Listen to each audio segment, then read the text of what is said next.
state dollars for clean energy transition to support those existing services and make sure that, one, we're helping get as much clean energy done in buildings as possible and bringing down costs, but two, that while we're doing that, we're creating good jobs in our communities.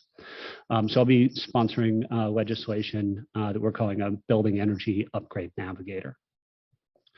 And then the third thing I'll raise, it's not legislation I plan to introduce, but I do expect it'll be in front of us. And honestly, I'm just here, in front of a group of small business owners, especially to ask for your advice on B&O tax reform. So we've had a tax structure work group studying our tax policy for the last couple of years. And one of the things that they're recommending is that we should replace the B&O tax with what's called a gross margins tax. And I know only enough to be dangerous about how that will affect different businesses. And I think all of us up here really would value your input. Today, tomorrow, send us a message over email, reach out. I think we all really want to understand how that would impact the different businesses in our community. So I'll pause there, and I'm looking forward to hearing what everybody else's priorities are, and looking forward to hearing your questions. Thanks. Thank you, Representative Ramel. Let's go to the 39th District. Representative Eslick, please. Thank you, and thanks for being here today. I appreciate the time with you and you taking time with us. I'm Carolyn Eslick. I live in the city of Sultan, down on Highway 2, and I have been a business owner there. I was appointed in 2017, and so my first session was 2018. I was immediately put on transportation, capital budget, and children, youth, and family. We have got to take care of the issue that we have with crime. We need to restore our law and order, and that's my top priority this year, because if we don't feel safe in our homes, everything else is just mute, right? Yes, affordable housing is huge. Yes, the cost of living is huge, but we can't even concentrate on those things if we don't have law and order. So that's a priority going down. Cost of living is a real problem, and it's very complicated. What do we do about that? It encompasses every part of our life. It encompasses wages. As minimum wage keeps going up, our small businesses are struggling to figure out how to pay that. And interesting came to me as we've been talking about this is minimum wage was meant to be a training wage, not a living wage. When did that reverse? When did that change? It is a difficult position that we are in today, and it just keeps going up, as you heard, right? So to stop that at this point of our life, I don't see that happening, but we have to give relief to our small businesses. We lost so many during COVID times. The folks that were, smart enough to take advantage of the federal money came out pretty well in the end. But now that money is gone. And now we have to make sure that we have things available. Taxes, no more taxes for our small businesses. Cannot continue to tax you at the rate we've been doing. Yes, B&O tax needs to be reformed. Let's talk about housing for a minute. I am all about condos. I live in one. My husband and I have been there for 12 years. It's the perfect place for young families to get started. It is their nest egg to get started owning their own home, and I watch them every 2-3 years. They are gone buying a house, and that's the way it should be. So I support the condo. I support the ADUs. I love the idea of the mother-in-law house on your property so that you can take care of your elderly parents.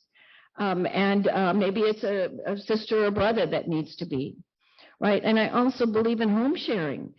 There needs to be a program in our state where If you've just lost your husband or your wife and now you're on single income and you've lived in this house for 30 years, you do not want to move, but you could bring somebody, one or two, to live with you to help pay for the things and also help you with the chores.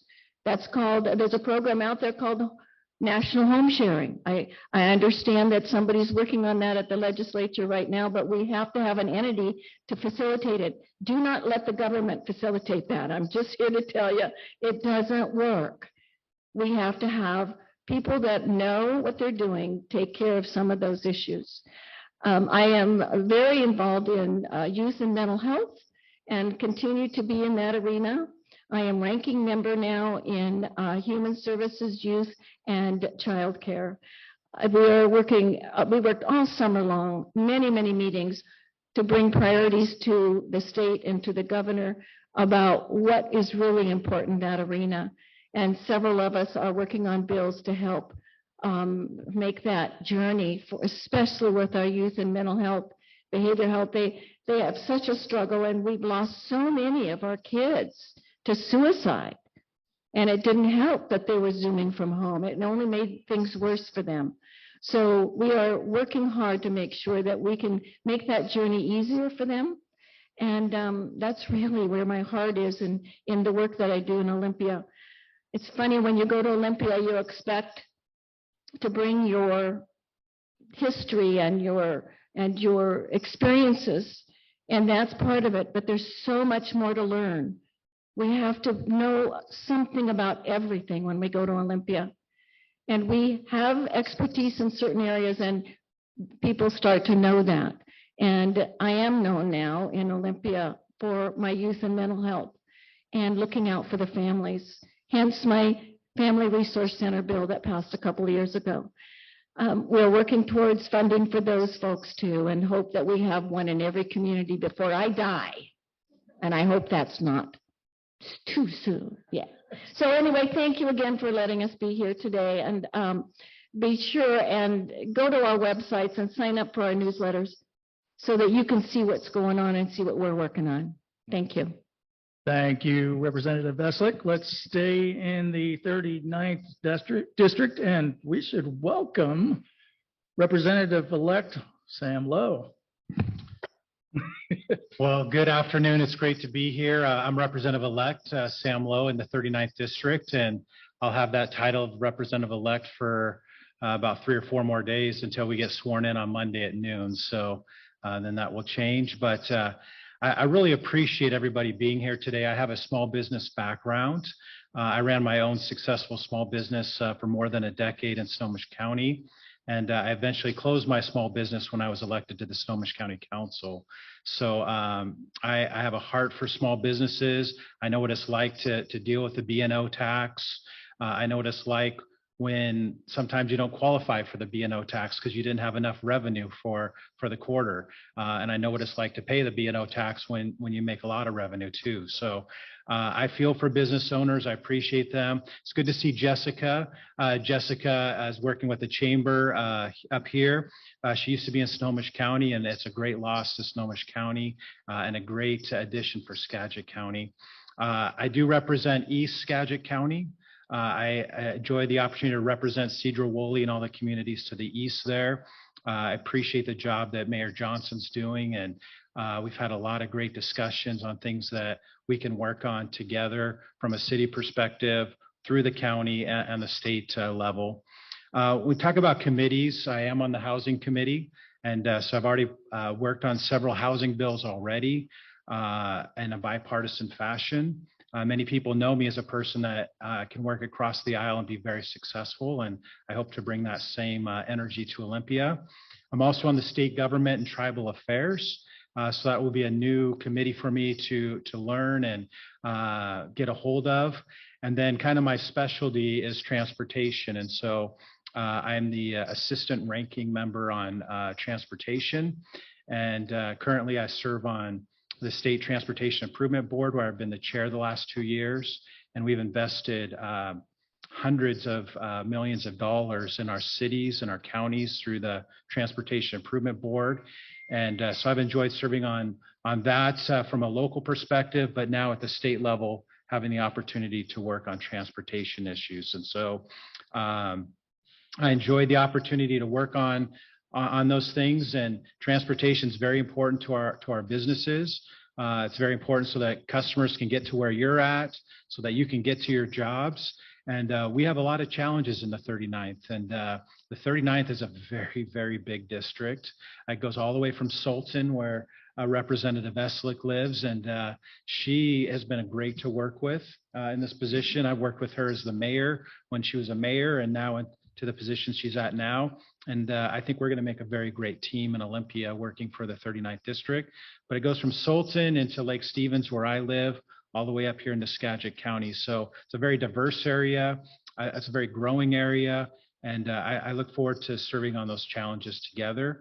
But the area I want to focus on is the Arlington corridor, where we have about 25,000 new jobs going in with the Cascade Industrial Center. And the reason I bring that up, that's right there in the 39th district and right where it meets the 10th district. And those are going to be jobs for people that live all the way down in Lake Stevens and Sultan, but there's going to be a lot of jobs for people that live up here in Mount Vernon and Burlington and Cedar-Woolley, and having those jobs closer to home. I don't know how many people I've met on the campaign trail over the summer who live in Cedar-Woolley and Burlington and Mount Vernon, who are driving through Snohomish County, either working at Boeing or going through into Bellevue and Seattle. And so having jobs closer to home is going to be really key. And so focusing on those jobs and then focusing on supporting our small businesses. I could probably talk the rest of the time. I know there's a lot of people talking today, but if you come down to Olympia, look me up. I want to meet with you. I have a very attitude of really trying to work with everybody. And so when you come down, don't be shy. Just reach out, set up an appointment. I'm happy to meet with you and talk about issues that can help your businesses and issues that can help your community. So thank you. Thank you, Representative-elect Lowe. We appreciate it. Let's move over to District 10, Representative Paul. Well, thank you, Andy, and thanks so much for everybody for coming out today and chatting with us. It's so nice to see so many folks that I've gotten to know over the last 4 years and over the last 15 years as I've worked at Skagit Valley College. So I'm Dave Paul. My family and I live in Oak Harbor, and I've worked at Skagit for the last 15 years in a number of roles, and currently teach American government and help with our community relations. And I'm also the accreditation officer for the college.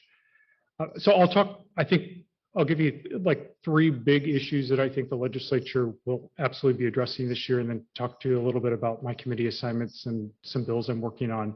So I think, as Representative Ramel talked about, housing will be, if not the biggest issue we address in the upcoming session, it'll be in the top 3.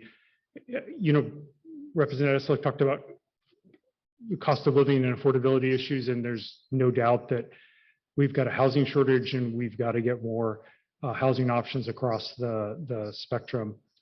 I'm especially interested in trying to help encourage those small homes that most of us started with our first home, that allowed us to build equity, and that for most of us will be the last size of the last home we'd like to own as we age in our communities. So as we work on those various housing issues, that's the one that I'm most interested in, but we'll see a range of proposals this upcoming year. Workforce training has emerged as, I think, a top 3 issue for the legislature. And when we think about all the work we've got to do across a whole bunch of issues, from building homes to dealing with behavioral and mental health to helping making sure we've got great public law enforcement officials on our streets, we've got workforce shortages in each one of those areas. I know for business owners in this room that you've got your own workforce shortage issues, and we've got to train both young people and then pull people back into the workforce that have stepped out. I think you'll see major work on that this upcoming year, and trying to provide folks with those skills that we know that folks have got to have in order to earn a family wage in our communities. So I think that will absolutely be a major issue. And then finally, public safety will be returned as a major issue. the Supreme Court had the Blake decision a few years ago, and it happened in the middle of the session, and we had a Band-Aid of a bill. We'll be doing some work on that this upcoming year. I can tell you, I don't think there's a consensus about what's the best approach for fixing the Blake decision, and there would be disagreement, I think, among the folks up here about what that solution could look like. Really genuine folks that generally are not sure what the right solution is, and there's just no consensus in our community and in the legislature, but we'll be working on that, and we'll see some sort of progress to help to address drug possession and trying to have a better framework for our community. I'm on the Transportation Committee. I'm really excited to be the vice chair of that committee, and not only excited about being able to work on ferries, which is so important for Western Skagit County, but also making sure that we're focusing on preservation of our streets, bridges, and roads. And I just think that is incredibly important for our community, that we're not looking for big new projects. We're looking to make sure we're taking care of the infrastructure we've got. I'm serving on the Community Economic Development Committee, which has added the words innovation and veterans to it. And I'm excited about that. I got on that committee to help support broadband in our community, but I also serve on the Island County Economic Development Council, and am interested in making sure that we're doing a good job of our state, working with the Department of Commerce to help support local businesses and healthy economic development in our community that leads to family wage jobs. And then lastly, I'm on the College and Workforce Development Committee, which has a new name as well, which I don't remember. But excited to continue our work on dual credit that helps allow students to earn college credit while they're still in high school. I'm especially excited about looking at ways to help improve career and technical training in high school and help connect career and technical teachers in our K-12 system to the skill centers we have, our career and technical colleges, apprenticeship programs, and employers directly. I think we're in a really unique region that's got all those pieces working well together already, but you folks still don't know who the actors are in that arena. And I'm hopeful that we will see a bill or funding to help bring those folks together so that we can have really great programs that allow students from middle school to learn what those programs are and go on to a family wage job, which is good for all those issues that we've got to address. Finally, I'll say one last thing, that also was elected to be the deputy floor leader for our caucus, and I'm really excited about that position because that means I'm going to get to work across the aisle with the Republican caucus as well on trying to make sure that we have an efficient floor schedule and that we've got great legislation coming out of both parties. I'm just excited for that, honored to have that opportunity. So thanks so much, and I look forward to your questions. Thank you, Representative Paul. We have to welcome also Representative-elect Clyde Shavers, who, by the way, just rushed up here from Olympia. So if he's out of breath, actually, you don't get out of breath for driving. But anyway, welcome. Thank you for being here. Thank you, Andy, and thank you for the opportunity for me to speak with you all. But like Andy said, yeah, I've been in Olympia pretty much all day today, yesterday, and the day before as well. Working with my team on drafting bills, researching, and trying to talk with as many advocacy groups as possible so that I can help a wide swath of individuals and different groups within this district. So yeah, my name is Clyde Shavers, and I am Dave Paul's seatmate in the 10th position 1. But my committee assignments, I just found out last week or 2 weeks ago or whenever, but I am serving as a vice chair for education, K through 12. I'm also on the Economic Development, Innovation, and Veteran Committee with my seatmate here. And I'm also on the Capital Budget Committee. So very excited for these 3 committees. The bills that I've been drafting and pre-filing all relate to kind of these 3 focus areas. For capital budget, I'm excited to push forward flood mitigation efforts in the Stanwood area. I'm looking forward to providing debt relief for the Oak Harbor area as well, and then looking to provide support for mental health, behavioral health, and other homeless shelter initiatives within Skagit and in the Snohomish County and Island County as well.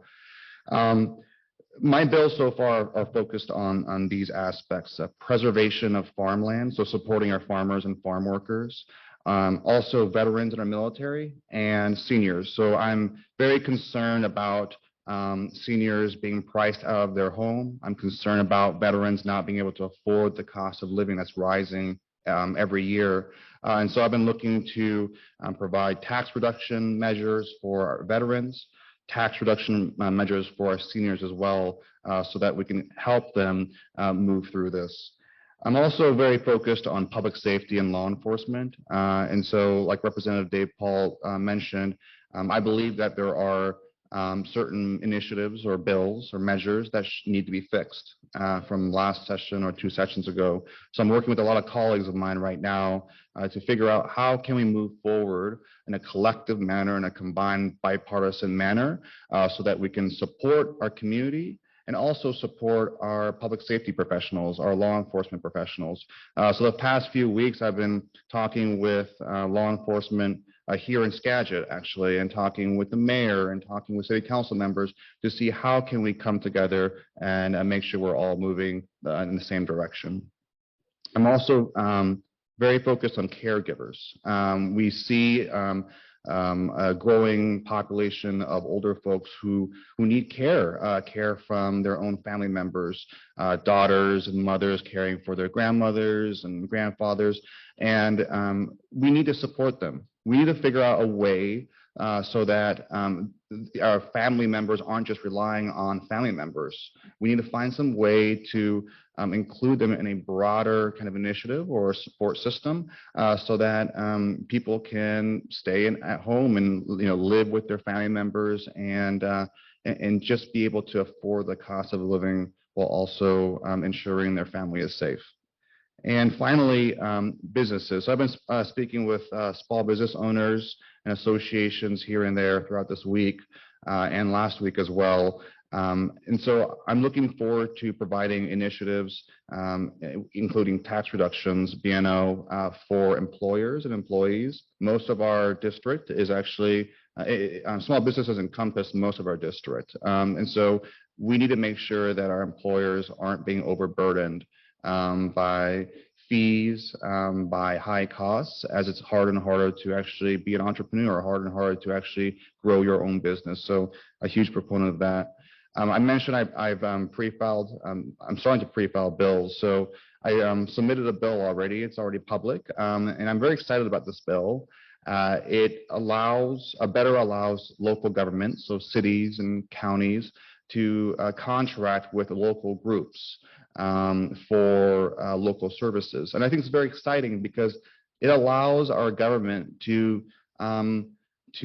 resource volunteer efforts to our local individuals, to our community members. So instead of having the state get involved in certain projects, it allows the chamber or allows school districts or firefighters or police departments to say, hey, I want to provide this opportunity for our own community members so that our community itself can benefit while also saving money. Previously, the state would come in during certain projects and say, hey, we're going to start a process of low bidder process, for example. But this allows us to say, no, the local government, the local cities knows what's best for themselves. So very excited for that bill. But yeah, that's pretty much it so far. I'm looking forward to getting sworn in with Representative Lowe here on Monday, and I'm looking forward to kind of staying connected with the community each and every day, and looking forward to many people stopping by my office. Thank you. Thank you, Representative-elect Shavers. Let's go to the Senate. Keith Wagoner is up in that little box on the screen. Senator Wagoner, it's your turn, please. All right. Well, thank you for accommodating me through Zoom tonight. I did not hear the prompt or some of the earlier conversation, and I can't see how many wonderful people we have attending, but I will do my best anyway, based on what I heard previously. So I'm Senator Keith Wagoner. I reside in the city of Cedar-Woolley, and this will be my 6th legislative session that I've worked with my seatmate, Carolyn. I'm looking forward to working with Sam Lowe as an elect as another seatmate in the 39th. I serve on the Ways and Means Committee, the Law and Justice Committee, and I'm a new member to the Ag and Natural Resources Committee. I'll be working with Senator Muzall, who is our ranking member. Oh, now I can see the crowd. That's great. Thank you. I also serve as a co-chair of the tax structure work group that Rep. Ramel mentioned earlier. I am co-chair of the Skagit Joint Task Force on Water Usage. I am a co-chair of the Military Affairs and Veterans Committee, and I serve on the Marine Resources among my duties. I'm a retired naval officer. I was a helicopter pilot for 23 years.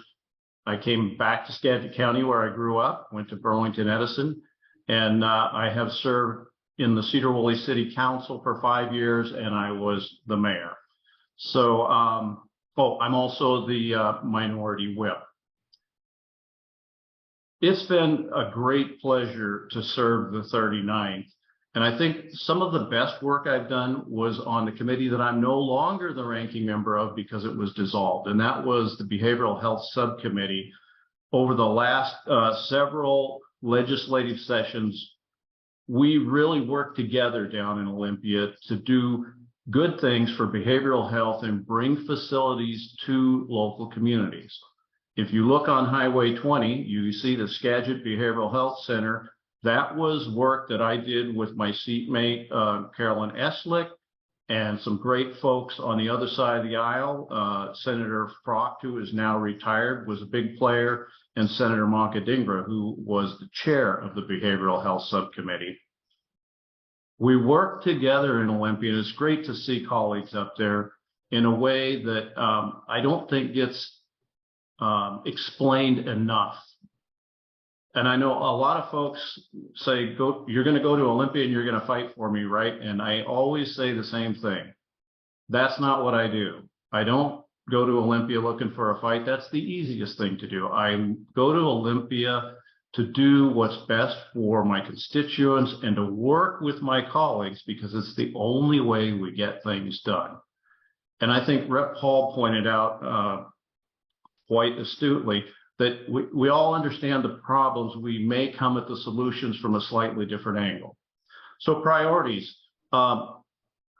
public safety is my top priority. It's a top priority of the caucus. We won't be driving that train, but we'll be putting our input into that. And as a member of the Law and Justice Committee, I have a front row seat to that. I get to work very closely with the chair. And we're hoping to come up with some compromised language that will fix Blake, that will help re-empower our police officers and bring some order and stability back to our communities. It's my highest priority, and I'll be working in Olympia to that end. You heard a little bit about the B&O tax and how it may be transitioned to something called a margin tax. As business people, I think you should be very engaged in that. And if you haven't gone to the tax structure work group's website and seen all the work that we did in outreach across the state the last year and a half, you should do that. I am not a tax expert, but boy, I sure got an education listening to all the town halls across the state, folks like you who have informed us on what they thought was important and what we ought to be working on. The margin tax is not a complete bill yet. It's being refined.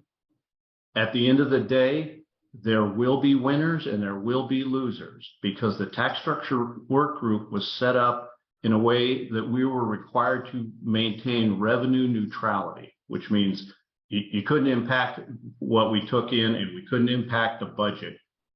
So when you change from a B&O, which may or may not happen, to a margins tax, and the number has to stay the same, you know someone's going to win and someone's going to lose. But the point of the tax structure work group is to make a tax that is more fair and more clear and more understandable.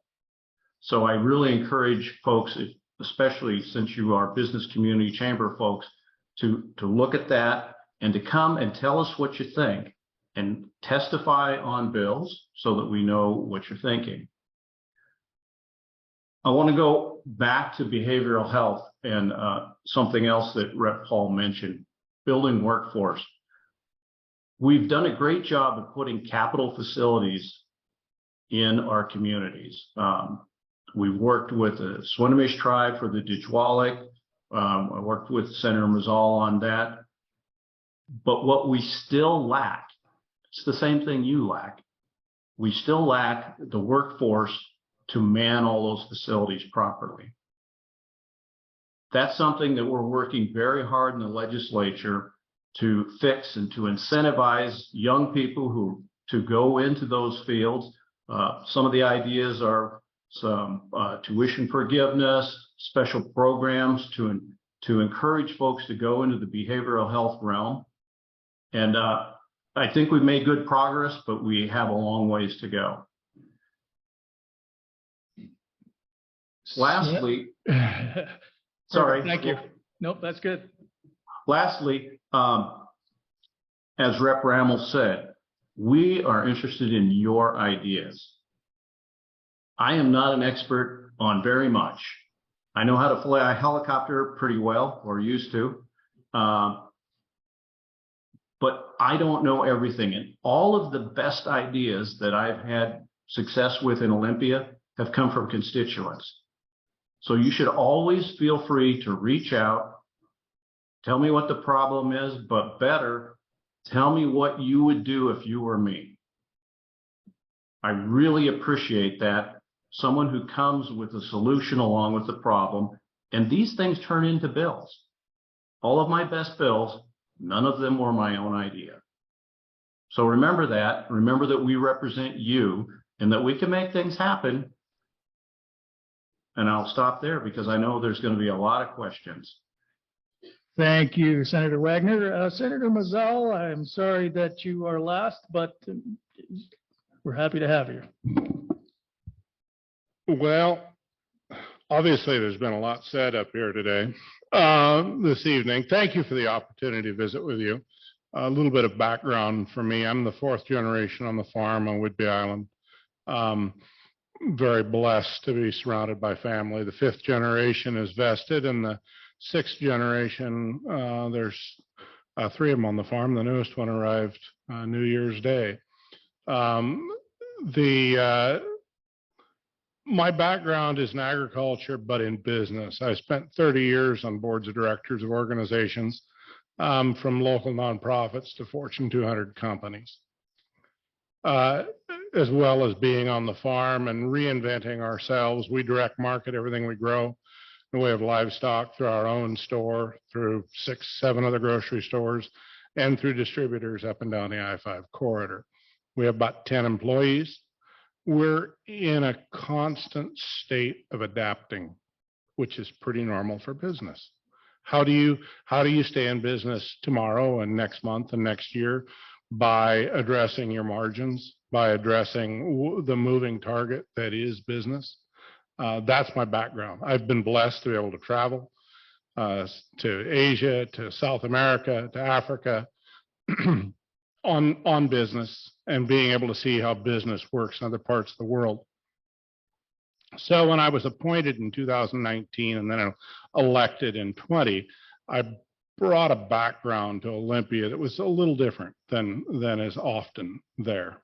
And I look for solutions and I look to solve problems. So immediately I began health and long-term care. I was ranking here the last year.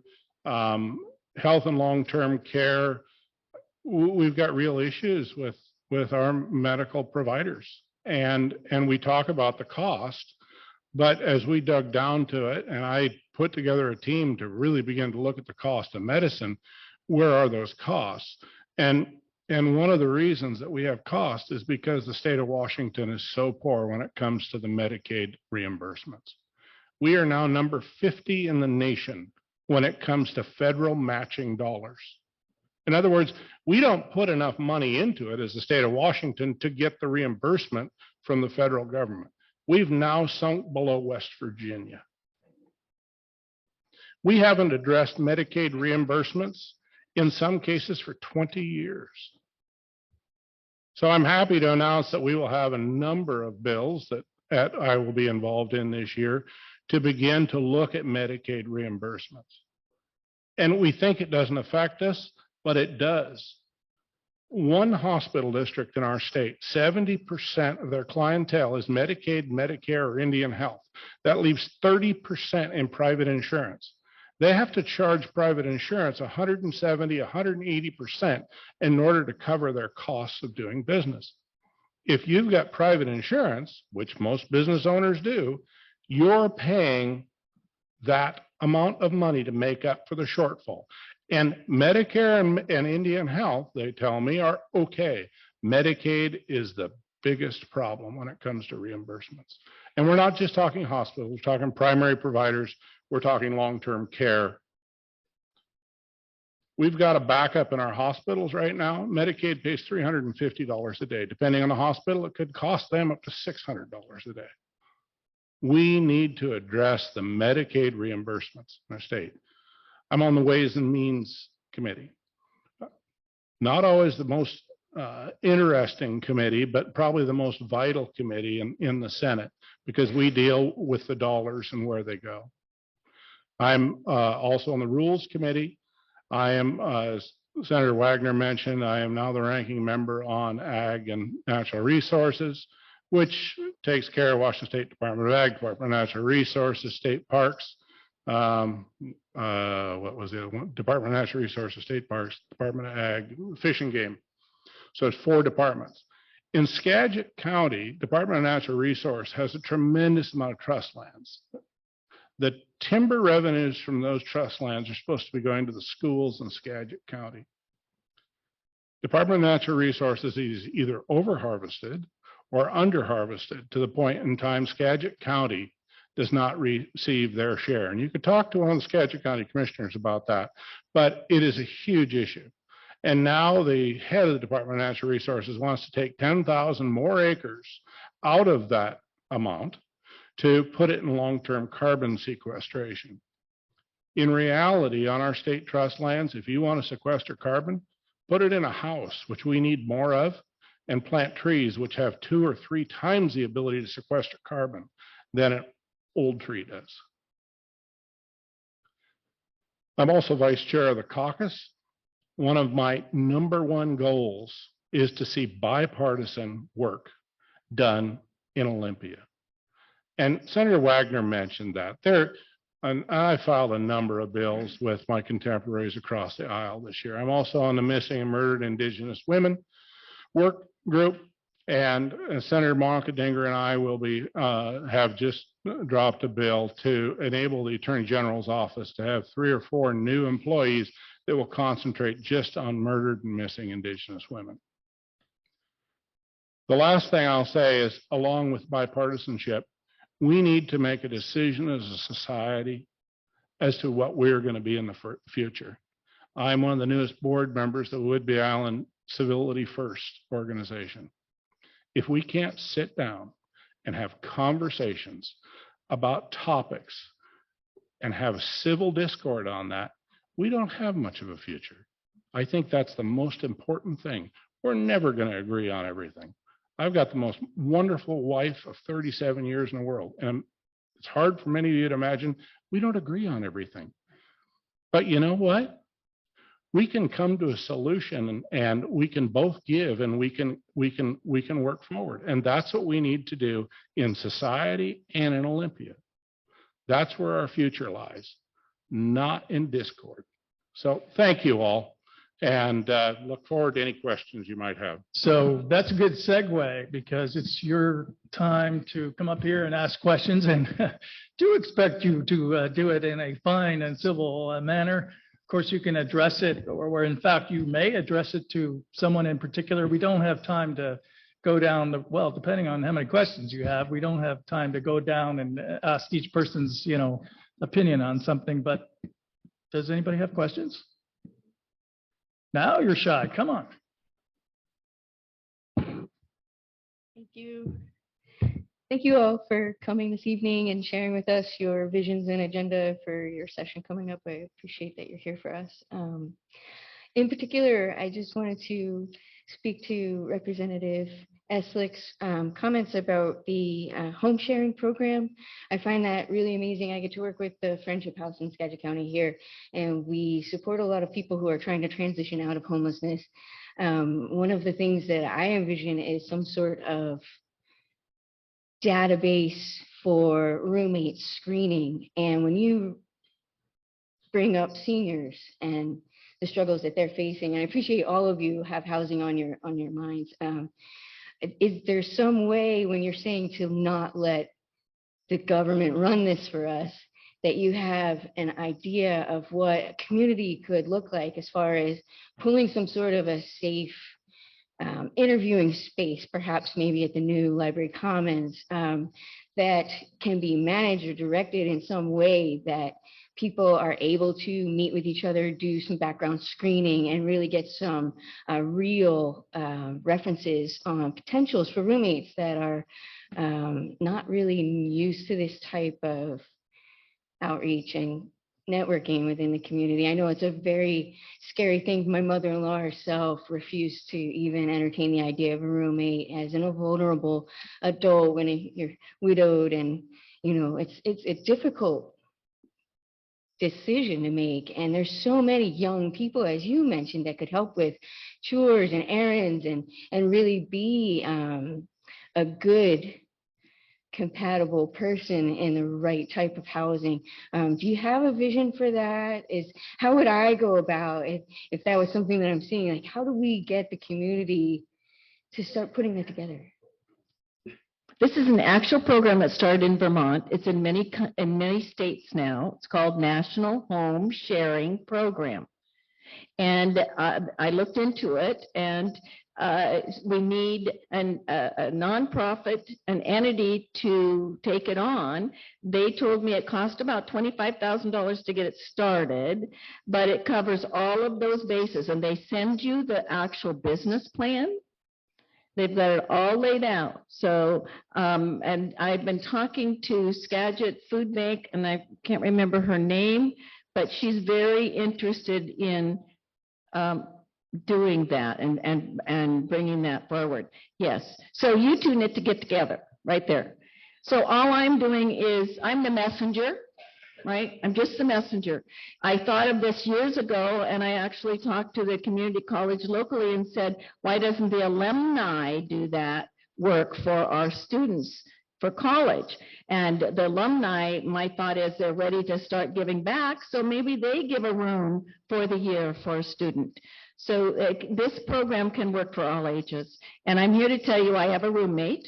Started 4 years ago when I needed somebody in my home while I was gone. And it has continually been to my advantage to have that person in my home to help me with things that my husband can't do anymore. So I'm an advocate for it. Yeah.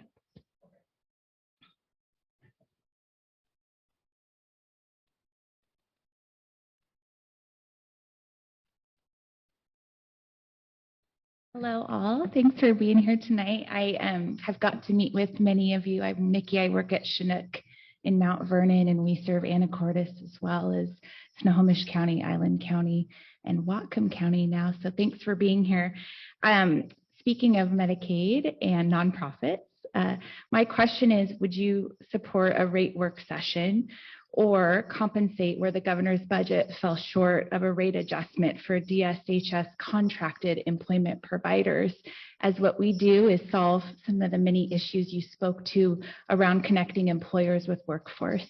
And unfortunately, employment providers, though we're first in the nation in Washington for outcomes, haven't had a rate increase in 12 years, which makes it very difficult to hire staff, as you know, in this economic climate. So that's my question to you all. And hi, Senator Wagoner, up there in the screen. Thanks.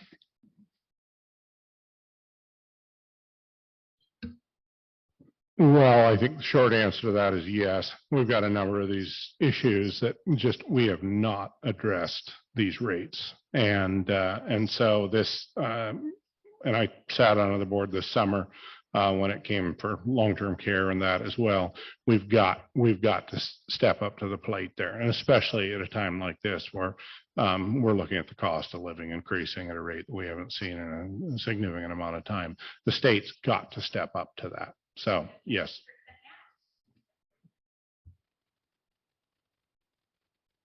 Yes, Lance Calloway. I'm with Associated General Contractors of Washington. And my question is a little more of a broad scope question. The budget that was proposed and passed and approved by Olympia, last one was $59 billion. The proposed budget coming out is $70 billion. That's a pretty significant increase.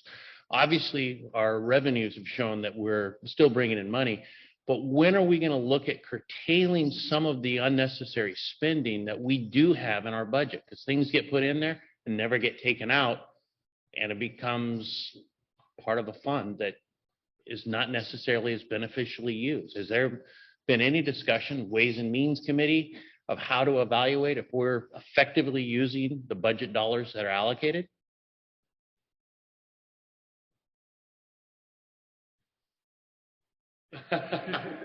Well, Alex, you go ahead, please. You start since you're on the Ways and Means Committee. No, I think that this is, as a business owner, I can't spend more than I make unless I go borrow it, and I got to pay it back.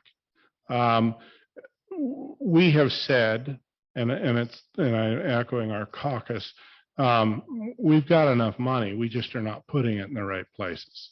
We're not, as far as we're concerned, prioritizing the spending and where it needs to go.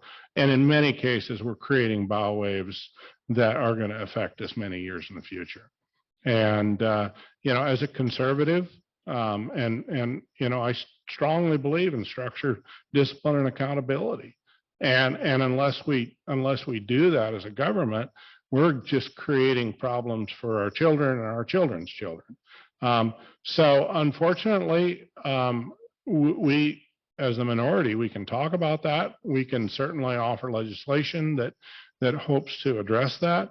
But we're not the ones in control of the final numbers when it comes to our ever expanding state budget. And it's doubled in 12 years. And it's going to be a real problem. We have to have a balanced budget by our Constitution. We're not like the federal government that can go borrow from foreign countries all the time.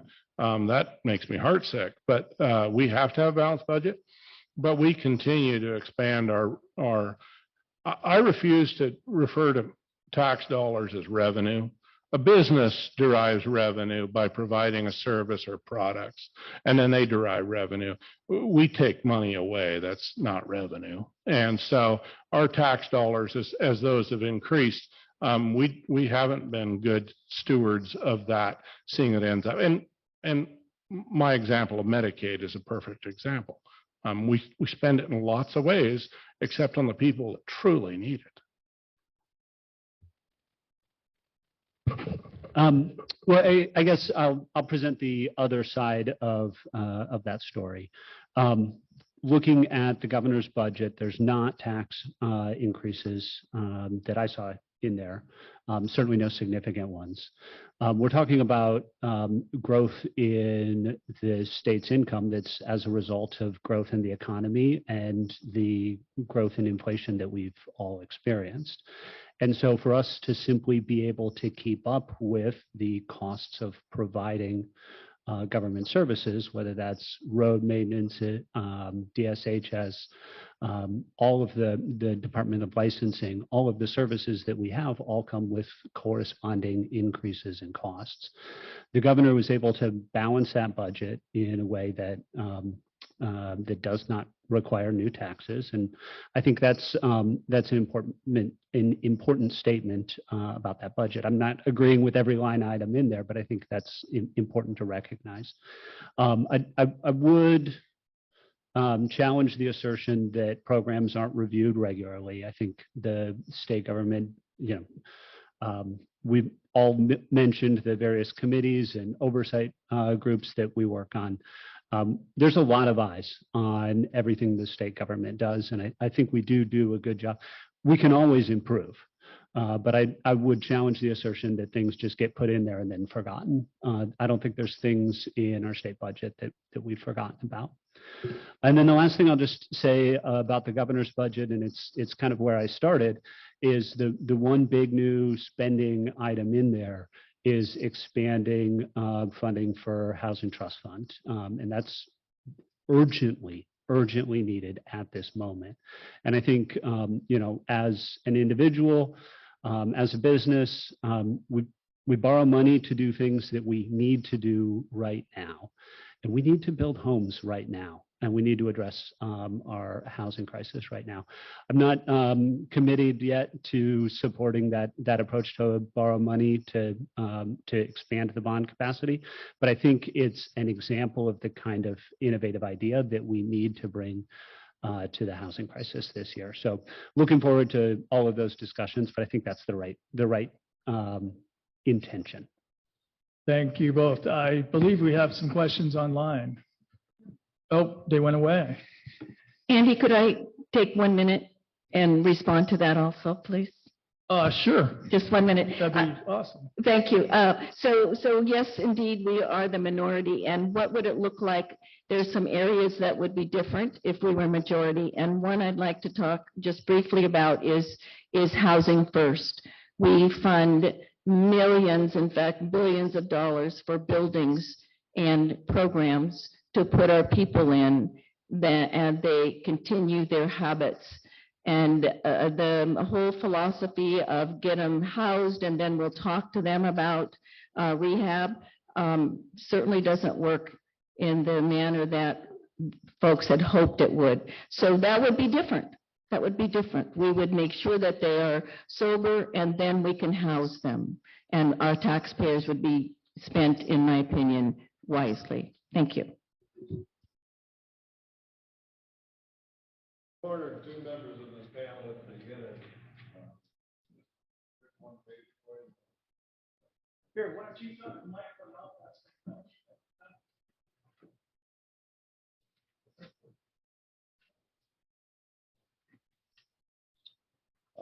Good evening. My name is Steve Fox. I'm the director of Skagit Valley Neighbors in Need Food Bank and the president of Skagit Valley Food Bank Association. I'm happy to see some representatives helping hands here. Just to give you a little background, I haven't always been in the nonprofit world. At one point, I ran a family business. We had almost up to 140 employees. I actually was on the board of directors for the Burlington Chamber. I got cornered by Dick Irwin, chased me down until I agreed. Oh yeah. So anyway, my purpose for being here is we are running into a food shortage. I mean, big time food shortage. And I've given you the one pager. There's quite a bit of information there. The couple other things I'll touch on is we have this river here. And one of the things, helping hands on one side, neighbors in need on the other side. We don't have any emergency food. If that river floods, we're all in trouble. We are all in trouble. The second thing is one of the key phrases I hear, excuse me, all the time are underserved communities. If we run out of food, all the communities are going to be underserved. We're dealing with thousands of people every week coming to food banks to get their food. The food that we give them allows them to spend their money on clothing, transportation, medical bills. And then the last thing is, for the first time in our history, we're getting inquiries from the college because of starving students there. We're actually setting up a meeting for next Thursday to figure out a way to be able to feed them. So we do have a crisis on our hands. I'm happy that the two senators are both involved with WSDA because they definitely need more funding. Food Lifeline, they're at 25% of their normal inventory. Northwest Harvest is at 20%. Second harvest on the east side of the state, done. And for the first time in our history, we're having to spend $10,000 this month to buy food. And we cannot sustain it. So we need some help. And I will tell you, the best partner that any of the food banks have in the state of Washington is WSDA. They're a really, really good group of people. Thank you.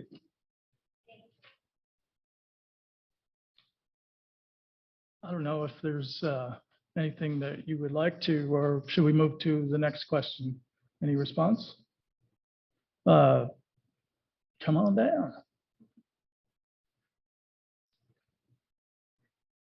Hello, good evening. I am Tina Tate, the CEO of Skagit Habitat for Humanity. Thank you so much for being here and to listening to all of us and answering our questions. I want to talk a little about a bit about affordable housing. We talked about the need for that. Habitat for Humanity, all the affiliates in Washington, are a good answer to affordable housing. Nonprofits is really the way out for affordable housing because we have so many different options, not just the Housing Trust Fund, but other funding options to make housing affordable. My question has to do with the Housing Trust Fund grant, the application process. So I'm doing that now. We have 4 homes in Mount Vernon that we're building that are going to be extremely expensive, all said and done. So trying to get some more funding on that with the Housing Trust Fund. But the application process is so difficult and so expensive, and having to pay prevailing wage, which I know we can't get out of that. But if there was any way to make the application process simpler so that there's not so many hoops. I mean, I realize we have some hoops that we have to jump through, but there's a lot, there's too many. So I think if we have a way to make that process simpler, that will help nonprofits get that housing built. We need land and we need money and we need zoning to be able to build more faster. And we can't do that without a simpler process. So I guess question or not question, or just comment that easier process. Thank you. I'll be glad to talk about that for a minute. Yes, if we leave that to the department, they are really good about 18, 20-page application, as they just did for my Family Resource Center's grants. I just heard about it, and our rural FRCs cannot, they don't have the staff to fill those out. I get it.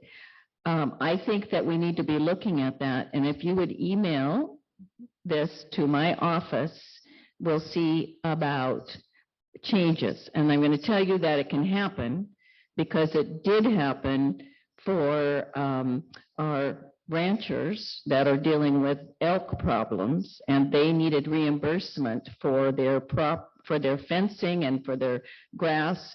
And I helped them, DNR, to make that application to be a 2-pager instead of a 5-pager. So it can happen, but somebody has to get involved in it.